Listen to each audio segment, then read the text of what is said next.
State monitoring સેલના પ્રમાણિત અધિકારી જાવેદ પઠાણ સાહેબની દારૂની ગાડી પકડવાની નાકાબંધી દરમિયાન દારૂની ગાડી પકડવા જતા શહીદ થઈ ગયા હતા, પરંતુ શું તેમને સાચી શ્રદ્ધાંજલિ મળી છે ખરી? ગુજરાત રાજ્યના ડીજીપી અને સ્ટેટ મોનિટરિંગ સેલના ડીઆઈજી નિલીપ રાય સાહેબ નિષ્પક્ષ અને તટસ્થ તપાસ કરી યોગ્ય ન્યાય અપાવશે ખરા? નમસ્કાર, હું રવિ ઓઝા અને આપ જોઈ રહ્યા છો આઝાદ મીડિયા લાઈવ. ચોર શહીદ જાવેદ પઠાણને સાચી શ્રદ્ધાંજલિ આપવી જ હોય તો આ ઘટનાના સાચા આરોપીઓને કડકમાં કડક કાર્યવાહી કરી યોગ્ય સજા મળવી જોઈએ. તો આમાં પ્રશ્ન એમ થાય છે કે આ ઘટનાના સાચા આરોપીઓ કોણ? આ દુઃખદ ઘટના સાચા આરોપીઓ ટ્રેલર ડ્રાઈવર કે ક્રેટા ગાડીના ડ્રાઈવર માત્ર નિમિત્ત માત્ર છે, પરંતુ તેના કરતા પણ વિશેષ આરોપીઓ એ લોકો છે કે જેમણે ગુજરાતમાં દારૂ ઘુસાડવાની અને બુટલેગરો સાથે રહી ખુલ્લેઆમ દારૂ વેચાણ કરવાની પ્રવૃત્તિઓ સાથે સંકળાયેલ પોલીસ ખાતાના અધિકારીઓ અને કર્મચારીઓ છે. આઈપીએસ નિલીપ રાય સાહેબ આ બનાવ બાબતે ઝીણવટપૂર્વક અને ખૂબ જ સચોટ તપાસ કરશે અને પોતાના ભાંડો ફૂટી જશે એવી બીકથી આ ભ્રષ્ટ બનાસકાંઠા પોલીસ અધિક્ષક અક્ષરાજ મકવાણાએ છેલ્લા ઘડી ખુલ્લેઆમ વેચાતા દારૂની લાઈનો એમના બુટલેગરો બનેલા તાત્કાલિક બંધ કરાવી દીધી. એટલું જ નહીં, આ દારૂની લાઈન પોતાના જિલ્લામાંથી નીકળે છે તે તમામ બુટલેગરો તેમજ વહીવટદાર પોલીસ કર્મચારી અધિકારીઓના મોબાઈલ નંબર, ફોન, જિલ્લાની અંદર હાઈવે રોડ ઉપર જે રૂટથી આ દારૂની ગાડીઓ નીકળી હતી તે રૂટના સીસીટીવી ફૂટેજો પણ ડિલીટ કરવાનું રાતોરાત કામ પૂર્ણ કરવામાં આવ્યું તેવું જાણવા મળ્યું છે. જાવેદ પઠાણ પીએસઆઈ જે દારૂની ક્રેટા ગાડી પકડવા વોચમાં હતા, એ દારૂની ક્રેટા ગાડી બનાસકાંઠા જિલ્લામાંથી પસાર થઈ હોવાનું ચર્ચાઈ રહ્યું છે. તેમજ બનાસકાંઠા જિલ્લામાં પોલીસ અધિક્ષક નાઓ દ્વારા ગામની દારૂની લાઈનોનો મુખ્ય વહીવટદાર અને તેમનો અંગત અને વિશ્વાસુ એક એલસીબી અધિકારી જેનું કામ બીજા બોર્ડર વાઇઝ વહીવટદારોથી લઈને અને પૈસા ભેગા કરી એસપી સાહેબને પહોંચાડવાનું કામ કરી રહ્યો છે. આવી જ બીજી તમામ બોર્ડરોની વિગતોની અહીં આપણે ચર્ચા કરીશું. અમીરગઢ અને અંબાજી બોર્ડર, જેમાં ગુજરાત અને રાજસ્થાન બોર્ડરને અડીને આવેલા બનાસકાંઠા જિલ્લામાં પોલીસ અધિક્ષક અક્ષરરાજ મકવાણા જિલ્લા પોલીસ વડા તરીકે આવ્યા છે, ત્યારથી જ બનાસકાંઠા જિલ્લામાં દારૂ, જુગાર તેમજ ડ્રગ્સ જેવી અને ગેરકાયદેસર પ્રવૃત્તિઓએ માજા મૂકી છે.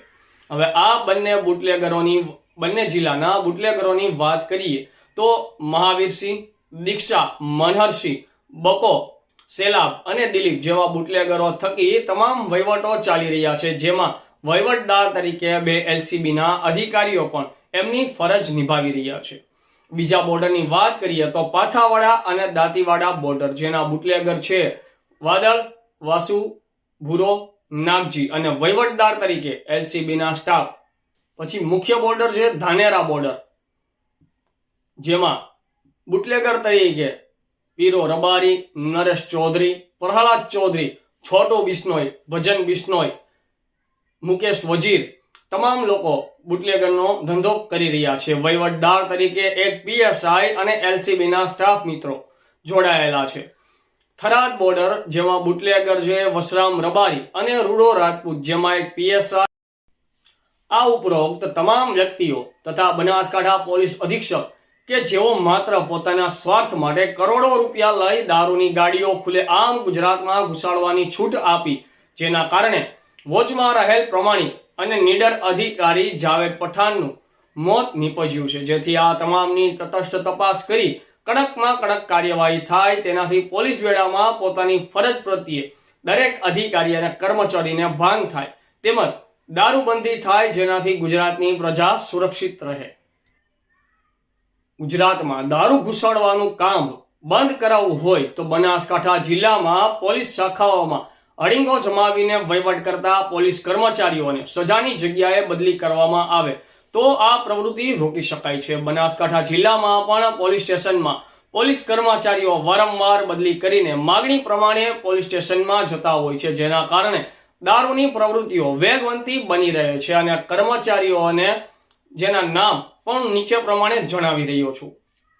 એક પોલીસ કોન્સ્ટેબલ જે છેલ્લા 9 વર્ષથી એલસીબીમાં આરઆર સેલ ક્રાઇમમાં હાલ તેના હેડક્વાર્ટરમાં નોકરી હોવા છતાં બનાસકાંઠા એલસીબીમાં નોકરીમાં લેવામાં આવ્યા છે, જે બનાસકાંઠા, પાટણ, કચ્છ અને રાજસ્થાનના તમામ બુટલેગરોના સંપર્કમાં હોવાનું ચર્ચાઈ રહ્યું છે. બીજા એક હેડ કોન્સ્ટેબલ છે જે 10-11 વર્ષથી એસઓજીમાં નોકરી કરી રહ્યા છે. હાલ એ પણ તમામ બુટલેગરોના સંપર્કમાં હોવાનું ચર્ચાઈ રહ્યું છે. ધાનેરા પોલીસ સ્ટેશનના એક પીઆઈ અત્યારે પીઆઈના વહીવટદાર છે અને તમામ બુટલેગરોના કોન્ટેક્ટમાં છે. ધાનેરા દારૂ લાઈન અને સાચોરના બુટલેગરોને દારૂની લાઈનો ક્લિયર કરવાનું કામ કરી રહ્યા છે. ચોથા નંબર પર છે બનાસકાંઠા એલસીબી. હાલ તેઓની ફરજ અન્ય પોલીસ સ્ટેશનમાં હોવા છતાં છેલ્લા ઘણા વર્ષોથી એલસીબીમાં નોકરી કર્યા રહે છે. બહાર પણ બદલી થઈ હોવા છતાં રાજકીય લાગવગથી વારંવાર શાખામાં આવે છે. ભૂતકાળમાં હરિયાણામાં પણ દારૂને લગતા કેસમાં એમનું નામ ખુલવા પામ્યું હતું, પરંતુ રાજકીય વગના લીધે કોન્ટેક્ટ થકી એમની મેટર પૂરી કરવામાં આવી અને ફરી બનાસકાંઠા જિલ્લામાં પરત લેવામાં આવ્યા છે. પાંચમા નંબર પર થરાદ ડી સ્ટાફના એક કોન્સ્ટેબલ છે જે ડી સ્ટાફમાં નોકરી કરી રહ્યા છે. તેઓ ગુજરાત પોલીસની ભરતીમાં નિમણૂક થયા પછી વર્ષોથી એક જ સ્ટેશનમાં છેલ્લા 14 વર્ષથી પોતાની ફરજ બજાવી રહ્યા છે. તમામ બુટલેગરોના સંપર્કમાં હોવાનું ચર્ચાઈ રહ્યું છે. રાજસ્થાન, હરિયાણાના બુટલેગરોના કોન્ટેક્ટમાં રહ્યા હોવાનું જણાઈ રહ્યું છે. એક પીએસઆઈ છે જે થરાદ ડીવાયએસપી ઓફિસની અંદર નોકરી કરી રહ્યા છે. અત્યારે તમામ લાઈનોનો વહીવટ તેઓ અને તેમના મળતિયા માનસંગભાઈ ચૌધરી દ્વારા કરવામાં આવી રહ્યો છે.